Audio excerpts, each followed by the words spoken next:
High, good morning. Welcome to my channel Lakshmi Mondal official.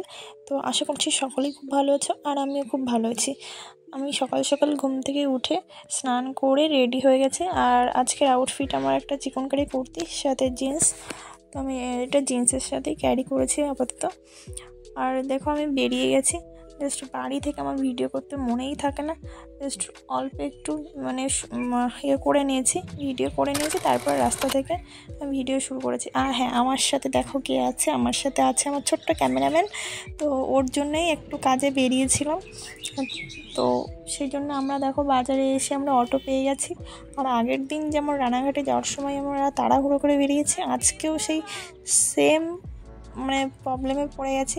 তাড়াহুড়ো করে বেরিয়েছি, বেরোনোর পরে অটোতে উঠেছি। অটোতে ওঠার পর অটোর ড্রাইভারটাকে বললাম যে আমরা ট্রেন ধরবো, একটু তাড়াতাড়ি চলুন। কিন্তু ড্রাইভারটা কি বললো জানেন? ড্রাইভারটা বললো যে এখন অনেক টাইম আছে, তোমরা ট্রেন পেয়ে যাবে। তো যাই হোক, আমরা টুকটুক করে আস্তে আস্তে আমরা বগুলা পৌঁছে গেছি। এই বগুলা বাজারে ঢুকে গেছে। একটা মজার বিষয় কী জানো তো, আমাদের হাতে এখনও 10 মিনিট টাইম আছে। তো যাই হোক, একটু ভয় লাগে যে রেলগেটটা যদি ক্রস করতে না পারি তাহলে তো ট্রেনটা মিস করে যাব নাকি। তো যাই হোক, আর সেখানে আমাদের টাইম, আমরা যেখানে যাচ্ছি সেখানে আমাদের টাইম দেওয়া ছিল যে এই টাইমের মধ্যে পৌঁছাতে হবে। তো সেটাও একটা ব্যাপার ছিল, ওই জন্য আমাদের ভয় লাগছিল যে ট্রেনটা যেন মিস না করি আমরা। তো তারপর স্টেশনে গিয়ে কী করবো, পা দোলাতে দেখি ট্রেনও সিগন্যাল হয়ে গেছে, ট্রেন ঢুকবে। তো চলো আমরা ট্রেনে উঠি, তারপর তোমাদের সাথে কথা বলছি। তারপর আমরা রানাঘাটে পৌঁছে গেছি। রানাঘাটে পৌঁছেছি আমরা 9:44 নাগাদ, যেখানে আমাদের আধা ঘন্টাতে আমরা পৌঁছে যাই রানাঘাটে। আজকে এতটা লেট করিয়েছে যে আমরা কৃষ্ণনগর লোকালটা পাইনি। আর হ্যাঁ, তোমাদের তো বলাই হয়নি আমরা কোথায় যাচ্ছি। আমরা যাচ্ছি কৃষ্ণনগরে, একটা অফিসে কাজ আছে, তো সেই জন্যই যাচ্ছি।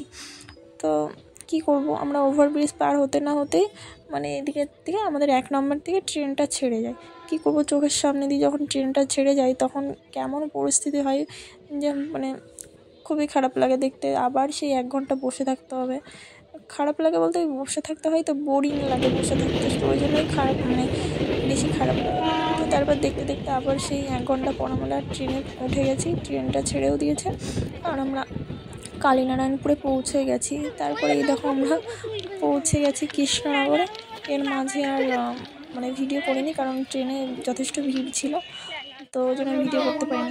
তারপর জানো তো কী হয়েছে, আমার এই ক্যামেরাম্যানটা ট্রেনের হর্ন দিয়েছে, তো সেটা শুনে লাফিয়ে স্টেশনের বাইরে চলে গেছে। এমন পরিস্থিতি হয়ে গেছে, ও ভয় পেয়ে গেছে।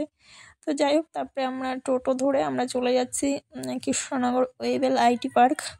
হ্যাঁ, তোমরা নামটা শুনে বুঝতেই পারছো যে আমরা কোথায় যাচ্ছি আর কী করতে যাচ্ছি। তো অনেক দিন পর এদিকে আসছি। তো রাস্তাঘাট অনেকটাই চেঞ্জ হয়ে গেছে, রাস্তার ধার দিয়ে গাছপালা লাগিয়েছে, আরও সুন্দর লাগছে দেখতে।